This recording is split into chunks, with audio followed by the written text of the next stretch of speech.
Audiobook do Livro dos Espíritos. Terceira parte, capítulo 10.5. Livre-arbítrio. Questões 843 a 850. 843. Tem o homem o livre-arbítrio de seus atos? Pois que tem a liberdade de pensar, tem igualmente a de obrar. Sem o livre-arbítrio, o homem seria a máquina. 844. Do livre-arbítrio goza o homem desde o seu nascimento? A liberdade de agir, desde que haja vontade de fazê-lo.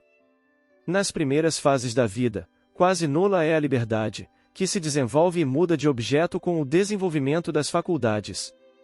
Estando seus pensamentos em concordância com o que a sua idade reclama, a criança aplica o seu livre-arbítrio àquilo que lhe é necessário. 845. Não constituem obstáculos ao exercício do livre-arbítrio as predisposições instintivas que o homem já traz consigo ao nascer? As predisposições instintivas são as do espírito antes de encarnar. Conforme seja este mais ou menos adiantado, elas podem arrastá-lo à prática de atos repreensíveis, no que será secundado pelos espíritos que simpatizam com essas disposições. Não há, porém, arrastamento irresistível, uma vez que se tem a vontade de resistir. Lembrai-vos de que querer é poder. 361. 846. Sobre os atos da vida nenhuma influência exerce o organismo? E, se essa influência existe, não será exercida com prejuízo do livre-arbítrio? É inegável que sobre o espírito exerce influência a matéria, que pode embaraçar-lhe as manifestações. Daí vem que, nos mundos onde os corpos são menos materiais do que na Terra, as faculdades se desdobram mais livremente. Porém, o instrumento não dá a faculdade. Além disso, cumpre se distingam as faculdades morais das intelectuais. Tendo um homem o instinto do assassínio, seu próprio espírito é, indubitavelmente, quem possui esse instinto e quem lhe dá não são seus órgãos que lhe dão.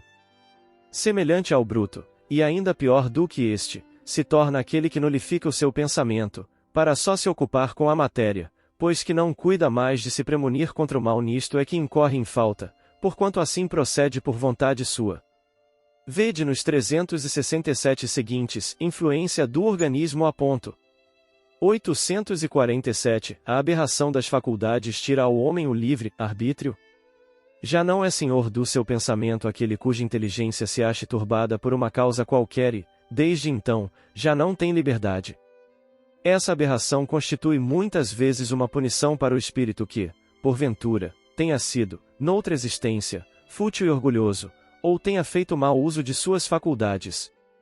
Pode esse espírito, em tal caso, renascer no corpo de um idiota, como o déspota no de um escravo e o mal rico no de um mendigo. O espírito, porém, sofre por efeito desse constrangimento, de que tem perfeita consciência. Está aí a ação da matéria. 371 e seguintes.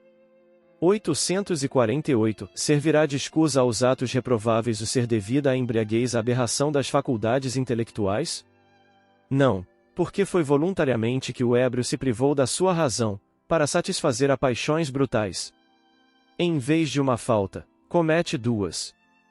849. Qual a faculdade predominante no homem em estado de selvageria, o instinto, ou o livre-arbítrio?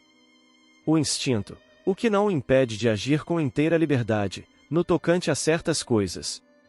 Mas, aplica, como a criança, essa liberdade às suas necessidades e ela se amplia com a inteligência. Conseguintemente, tu, que és mais esclarecido do que um selvagem, também és mais responsável pelo que fazes do que um selvagem o é pelos seus atos. 850. A posição social não constitui às vezes, para o homem, obstáculo à inteira liberdade de seus atos? É fora de dúvida que o mundo tem suas exigências. Deus é justo e tudo leva em conta. Deixa-vos, entretanto, a responsabilidade de nenhum esforço empregardes para vencer os obstáculos.